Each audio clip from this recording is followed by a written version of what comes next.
Welcome back to Srilatha vlogs. అందరూ ఎలా ఉన్నారు? మేమైతే చాలా బాగున్నాం. ఇట్లా ఏమంటారు చిట్ చాట్ విత్ శ్రీలత దిల్లు అని చెప్పాను కదా, ఇది చేసి చాలా రోజులు అవుతుంది అనమాట. సో ఇవాళ అంటే పెద్దగా స్పెషల్స్ ఏం వండుకోవట్లేదు మేము కూడా ఈ మధ్య. అందుకని చెప్పి మేము ఇంకా వీడియోస్ తీయడానికి అవ్వట్లేదు. సరే ఇవాళ ఎగ్ బిర్యానీ చేసుకుంటూ సరే మాట్లాడుతూ చేద్దాం అందుకనేసి ఇప్పుడైతే వీడియో స్టార్ట్ చేసాము. మేమనే కాదు, ఎవరైనా ఎగ్ బిర్యానీ డిఫరెంట్ స్టైల్స్లో చేసుకుంటారు కదా. మేమైతే మ్యాక్సిమం ఇట్లా కుక్కర్ బిర్యానీ చేసేసుకుంటాం, అంటే కొంచెం బ్యాచిలర్ స్టైల్ లాగా. ఈజీ ప్రాసెస్ ఎంత తొందరగా అయిపోయిద్ది కదా అన్నట్టు. ఎందుకంటే నేను మ్యాక్సిమం వీడుంటాడు కాబట్టి రిస్క్ తీసుకోను. చూసారా వీడియో స్టార్ట్ చేయగానే వాడి మ్యూజిక్ కూడా స్టార్ట్ అయింది. ఇంకా దీనికోసం అయితే ఫస్ట్ ఆనియన్ అండ్ టమాటా అయితే కట్ చేసేసుకొని పక్కన పెట్టుకుంటాను. నేనైతే ముందుగానే ఎగ్స్ బాయిల్ చేసుకొని పీల్ చేసేసి రెడీగా పెట్టుకున్నాను అనమాట. ఇంక ఇప్పుడైతే స్టవ్ మీద కుక్కర్ పెట్టుకొని స్టవ్ ఆన్ చేసి ఆయిల్ కూడా పోసేసుకున్నాను. ఇప్పుడు గమ్మరికి ఆడకూడదు, వీడిదే ఇట్లా ఉంటుంది. అందుకనే నేను తొందరగా కుకింగ్ ఆపాను. ఇప్పుడు కొంచెం ఆయిల్ వేడెక్కితే ఎగ్స్ ఫ్రై చేయాలన్నమాట, అందుకని ఆగుతున్నాను. అన్నట్టు మా ఇట్లా ఫుడ్ వీడియోస్ చూస్తూనే ఉన్నారు కదా, ఎట్లా ఉంది అన్నది కమెంట్ చేయండి. అంటే ఇట్లా రెగ్యులర్గా మాట్లాడుతూ చేయమంటారా, లేదంటే జస్ట్ పాత వీడియోలాగా జస్ట్ కుకింగ్ వీడియో పెట్టమంటారా, ఏది అన్నది క్లారిటీ ఇవ్వండి చూసేవాళ్ళు.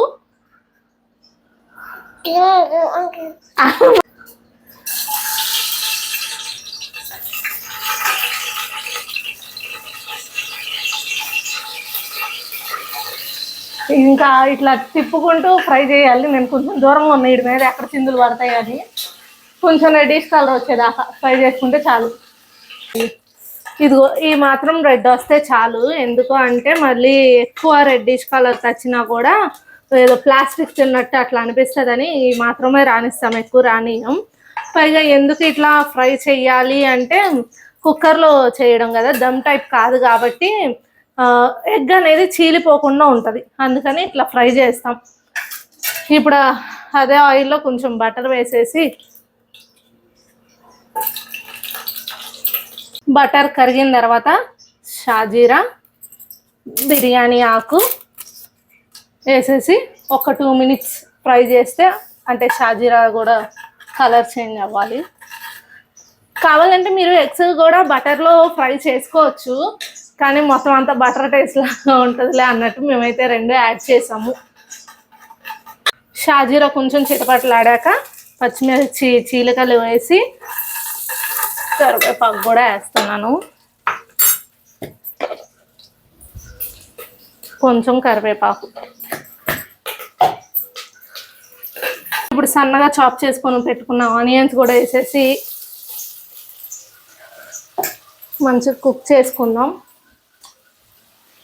అసలు చేసి కూడా వీడియోస్ చాలా రోజులు అవుతుంది కదా, ఇట్లా ఏం మాట్లాడాలి అన్నది కూడా ఆలోచించుకుంటున్నాం. ఇప్పటికిప్పుడు అనుకొని స్టార్ట్ చేసాం. ముందే అనుకొని ఉంటే సంథింగ్ ఏదో ఒక టాపిక్ అనుకొని మాట్లాడే వాళ్ళం, కానీ ఇంక ఇప్పుడు ఏం అనుకోకపోయేసరికి ఏ టాపిక్ లేదనమాట. ఓన్లీ కుకింగ్కే ఇంతసేపు మాట్లాడితే ఎవరు వినరు కూడా. ఇంకా అందుకని ఈ కుక్ అయ్యేలోపు ఏదో ఒకటి టాపిక్ అనేది మాట్లాడుతూ ఉండేవాళ్ళం. ఇంకా చెప్పగా ఆనియన్స్ కొంచెం రెడ్ కలర్ వచ్చేలోపు ముందైతే టమాటాస్ కట్ చేసేస్తున్నాం. టమాటాస్ కూడా ఎందుకు అంటే మనం ఇంకా ఈ ఎగ్ కర్రీకి నేను ఇంకా స్పెషల్గా ఎగ్ బిర్యానీకి స్పెషల్ కర్రీ ఏం చేసుకోవట్లేదు. ఇది కొంచెం గ్రేవీ లాగా ఉంటుంది కదా అన్నట్టు యాడ్ చేస్తున్నాను. ఉల్లిపాయలు కొంచెం మగ్గిన తర్వాత అల్లం వెల్లుల్లి పేస్ట్ వేస్తున్నాను. ఇది కొంచెం స్మెల్ ఎగిరిపోయేదాకా ఇట్లా ఫ్రై చేస్తాను అనమాట. అన్నట్టు మన వీడియో చివరి దాకా చూడండి, ఎక్కడ స్కిప్ చేయకుండా. టేస్ట్ మాత్రం సూపర్ ఉంటుంది. మీలో ఎవరైనా ఈ ప్రాసెస్ చూసి అంటే చేసి ఉంటే మాత్రం కమెంట్ చేయండి. అలానే మేము రీసెంట్గా టూర్ వెళ్ళిన వీడియోస్ కూడా అప్లోడ్ చేసాం కదా, అవి కూడా చూడండి. అట్లనే హైదరాబాద్లో కూడా 1 week ఫుల్ మంచి మంచి బ్లాగ్స్ అన్నీ రిలీజ్ అయినాయి, అవి కూడా ఒకసారి చూసేయండి చూడని వాళ్ళు ఎవరైనా ఉంటే. అంటే మన ఛానల్ ఫస్ట్ టైం చూసే వాళ్ళు కూడా ఉంటారు కాబట్టి చెప్తున్నాను. వాళ్ళందరూ కూడా మళ్ళీ ఒకసారి ఆ వీడియోస్ చూడండి, చాలా బాగుంటాయి. మేము ట్రిప్ వెళ్ళిన వీడియోస్ మాత్రం కన్ఫర్మ్ చూడండి. ఎందుకంటే ఎటు నుంచి ఎటు వెళ్తే బెస్ట్, అంటే అటు వెళ్ళాలి అని ప్లాన్ చేసుకున్న వాళ్ళు ఎటు నుంచి ఎటు వెళ్తే బెస్ట్ అనేది అర్థమవుతుంది అనమాట. మేము వెళ్ళిన ప్రతి ప్లేస్లో ఏ ప్లేస్కి వెళ్ళాం, ఏ ప్లేసెస్ బాగుంటాయి అన్నది చూపించాం. దాంతోపాటు ఫుడ్ కూడా అందరికి మ్యాండేటరీ కాబట్టి ఫుడ్ కూడా ఎక్కడ బాగుంటుంది ఎక్కడ బాగోదు అన్నది కూడా క్లియర్గా చెప్పాము. సో వెళ్ళే వాళ్ళు మాత్రం కన్ఫర్మ్ చూస్తే బెస్ట్ అని అనుకుంటున్నాను. ఇప్పుడైతే ఆనియన్స్ మంచిగా మగ్గాయి, అల్లం వెల్లుల్లి పేస్ట్ ఆ స్మెల్ కూడా ఎగిరిపోయింది అనమాట. ఇంకా అందుకని టమాటాస్ వేస్తున్నాను. మేము అల్లం వెల్లుల్లి పేస్ట్ కూడా ఇంట్లోనే ప్రిపేర్ చేసుకుంటాం అనమాట. అల్లం వెల్లుల్లి తెచ్చుకొని మిక్సీ పడతాము. సో ఇదే వాడతాం, బయట తెచ్చేది చాలా తక్కువ. అసలు ఈ మధ్య సంవత్సరం నుండి అయితే అసలు తాను కూడా రావట్లేదు బయట. టమాటా అయితే మగ్గుతున్నాయి, అందుకే ఇంక మూత అయితే ఇట్లా పెట్టాను. ఈలోపు ఈ స్టవ్ మీద విడిగా వాటర్ అయితే ఇట్లా మరిగిస్తాను అనమాట. మసాలా దినుసులు అన్నీ వేసేసి ఇట్లా వాటర్లో మరిగిస్తాను. షాజీరా అంటున్నానంటే లవంగం, ఇలాచి, చెక్క, ఫ్లవరు. ఈ వాటర్ కూడా ఎందుకు ఇలా మరిగిస్తున్నాను అంటే ఈ దినుసులు అన్నీ తినేటప్పుడు తీసి ఎట్లనో పక్కన పెడేస్తాం కదా, పంటికి తగులుతా ఉంటున్నాయి అని చెప్పి ఇంకా సరే అని ఇట్లా మరిగిస్తున్నాను. ఇట్లా మరిగించేటప్పుడు దాని ఫ్లేవర్స్ మొత్తం వాటర్కి పట్టేస్తాయి కదా. సో ఇంకా ఇట్లా వాటర్ ఇందులో పోసేటప్పుడు ఫిల్టర్ చేసేసి పోసేస్తా, టీ గరిటతో ఫిల్టర్ చేసేసి పోసేస్తా అనమాట. పైగా ఇంకోటి ఏంటంటే ఇది వాటర్ చూపించు ఒకసారి. టమాటా వేస్తాం కదా, ఎంతో కొంత వాటర్ ఉంటుంది కాబట్టి దాన్ని బట్టి చూసుకొని వేద్దాంలే. ఇది కొంచెం పచ్చి టమాటా కాబట్టి వాటర్ ఎక్కువ రాలా, అది పండు టమాటా అయితే వాటర్ కొంచెం ఎక్కువ వస్తుంది కదా. సో అప్పుడు తగ్గించన్నా పోసుకోవచ్చు అన్నట్టు ఇట్లా చేస్తాను. నేను మాత్రం గ్లాసుకి గ్లాసున్నర వాటర్ పోస్తాను. ఇప్పుడైతే ఉప్పు వేసుకొని మంచిగా టమాటా మగ్గించుకోవాలి.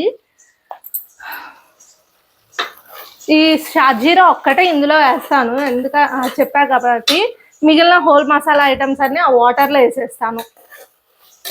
ఇలా మంచిగా మరిగిన తర్వాత ఇంకా కట్టేసుకోవడమే స్టవ్. దీనివల్ల బిర్యానీ కూడా ప్రాసెస్ తొందరగా అయిపోద్ది అనమాట. ఎందుకంటే హాట్ వాటర్ పోసేస్తాం కదా డైరెక్ట్, సో తొందరగా అయిపోతుంది. నేనైతే బిర్యానీలో కూడా కొంచెం కారం అయితే వేస్తాను, ఎందుకంటే సపరేట్గా కర్రీ ఏం ప్రిపేర్ చేసుకోము కాబట్టి ఇంకా డైరెక్ట్ ఇందులోనే కారం యాడ్ చేస్తాను. కొంచెం ధనియా పౌడర్, జీరా పౌడర్,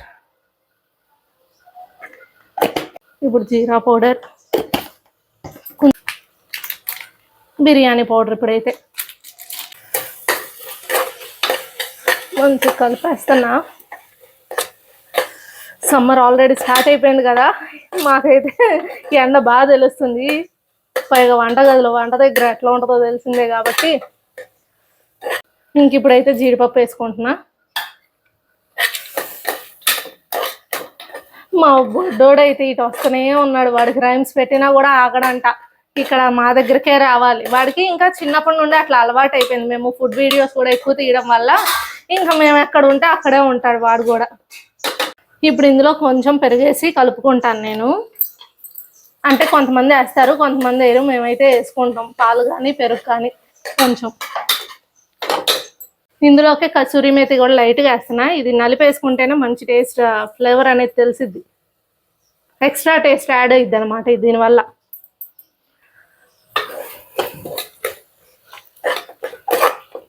ఇంక ఇప్పుడైతే ఎగ్స్ వేసేసి కొత్తిమీర కూడా వేసేస్తున్నాను.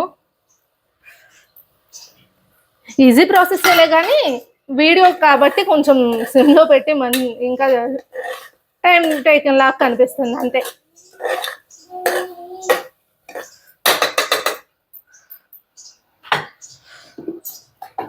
ఇంక ఇట్లా వాటర్ అయితే ఫిల్టర్ చేసుకొని పోసేసుకుంటున్నాను.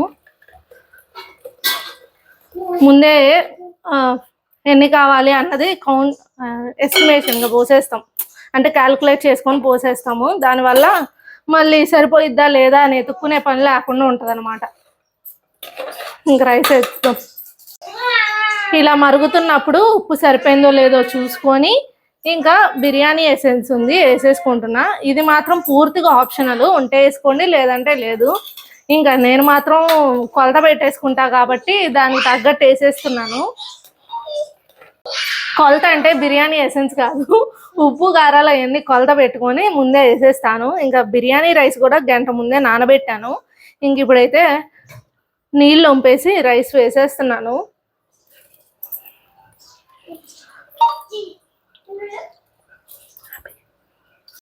ఇంకా బియ్యం మొత్తం వేసుకున్నాక ఒక్కసారి ఇలా కలిపేసుకొని హై ఫ్లేమ్ మీద పెట్టి జాగ్రత్తగా కలుపుకోవాలి, ఎగ్ క్రాక్ రాకుండా.